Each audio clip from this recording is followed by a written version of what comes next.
Hey, it's Mike again. Let's talk about peaceful transition of power.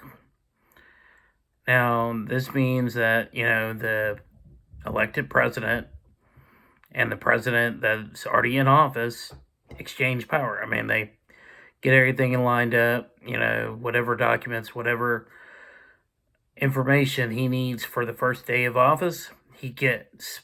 They have a discussion, they have a talk, this happens, this is what's happened the entire time of presidencies, to my understanding.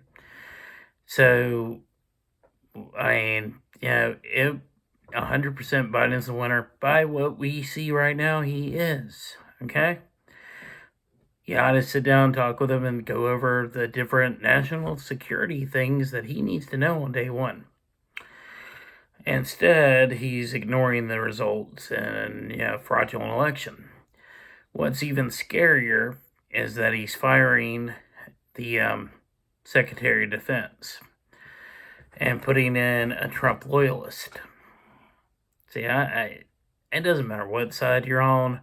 I don't like this whole idea Trump loyalist, Biden loyalist, any of this. I mean, you need to be representing the people.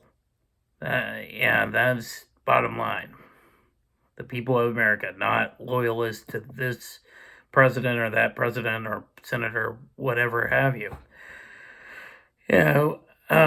But this is dangerous. And I hate to go on a conspiracy theory, but when you're removing the top heads of your military branches, when everybody's saying you've lost the election, and you're putting in people that, are loyal to you 100%, that's dangerous. That leads to authoritarianism. I mean, the writing is on the wall. People have been seeing it for the past 4.5 years. But, they like how he talks. They like the economy. They like what he did on the border, even though they don't agree morally with it. I don't understand. Half the things that Trump has done. But this is a dangerous situation. I mean, I don't know of a time that we've had a president fight this much over an election. I mean, can he be civil at all? Yeah, and I know what people say. Well, the Democrats been fighting for 4.5 years. One thing, the first year and a half or so before the elections in 2018, Republicans were in charge of everything. They could have gotten everything done on his agenda that he wanted. They had the House and the Senate. So, man, they could have done a lot. And then after that election, there's been over 200 bills sitting on Mitch McConnell's desk waiting for approval that came from the House. But, like always, it's Democrats, and we can't approve that. And it happens with the Republicans, too, I bet. I haven't done all the research I need, but I feel like both parties fight against each other no matter what, because it's the D and the R, the donkey and the elephant, instead of this is what would be better for our country. This is what better for all of us. We gotta find some common ground.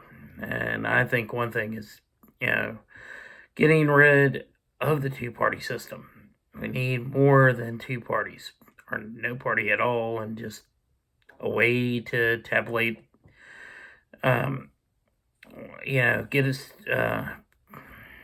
signatures of millions of people going for, a candidate, get a certain amount of candidates. I'm going to have to think this. Sorry.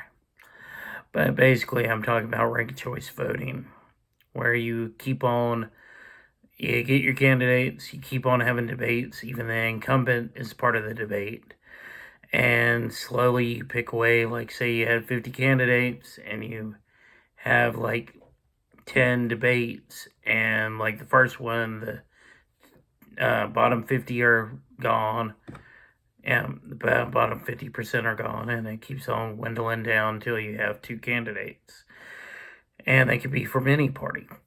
but it'd be more what the people are wanting than always going this lesser of two evils are Republican versus Democrat.